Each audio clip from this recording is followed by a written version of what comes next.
বিশ্বাস করে উপস্থিত আছেন পূর্ণ ব্রহ্ম পূর্ণানন্দ দয়াল অবতার শ্রী হরিচাঁদ ঠাকুর, পতিত পাবন ভগবান গুরুচাঁদ ঠাকুর। আমাদের মাঝে সশরীরে উপস্থিত আছেন আমাদের প্রাণের ঠাকুর পদ্মনাভ ঠাকুর, এবং আমাদের মাঝে উপস্থিত আছেন প্রধান অতিথি হিসেবে আমাদের অভিভাবক বাবু নিতাই রায় চৌধুরী, আমার সহকর্মী এবং আমাদের পরম শ্রদ্ধেয় দিদি সংসদ সদস্য মাননীয় নিপুণ রায় চৌধুরী। এছাড়াও মঞ্চ উপবিষ্ট যে সমস্ত বিদগ্ধ বিদুষী মহান ব্যক্তিগণ আছেন এবং ভক্ত বাবা এবং মায়েরা, সবাই রাতুল চরণে আমার শ্রদ্ধা সিক্ত প্রণাম।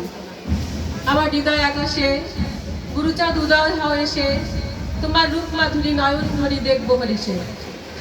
আজ এই মতুয়া মহা উৎসবে যে সমস্ত বাবা এবং ভক্তরা দূর দূরান্ত থেকে এসেছেন তাদের প্রতি আমি কৃতজ্ঞতা প্রকাশ করছি। সাথে সাথেও প্রকাশ করছি আজকে আমার ঠাকুরের যে দর্শন, সেই দর্শনকেই ভালোবেসে আমরা এখানে উপস্থিত হয়েছি।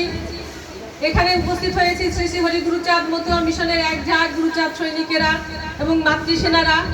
তারা সবাই শ্রী শ্রী হরিচাঁদ এবং গুরুচাঁদের আদর্শে আদর্শিত হয়ে এখানে ঠাকুরকে ভালোবেসে উপস্থিত হয়েছেন।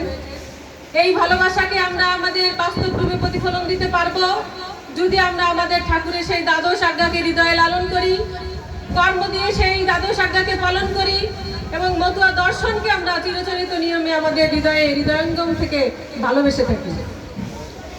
তাই আজ সবাইকে আহ্বান জানাবো, দিকে দিকে মিশনের বহু শাখা হবে, আমার বাবার নাম প্রচার হবে।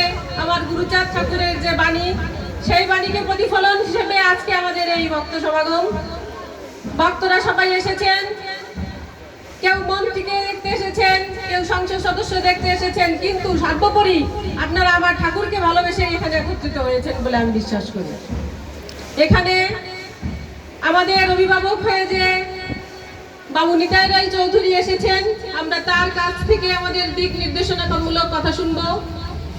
দিদি নিপুণ রায় চৌধুরীর কাছে দিক নির্দেশনামূলক কথা শুনবো এবং আমাদের ঠাকুরের প্রেরিত যে দ্বাদশ আজ্ঞা, সেই দ্বাদশ আজ্ঞা নিয়ে কথা শুনবো।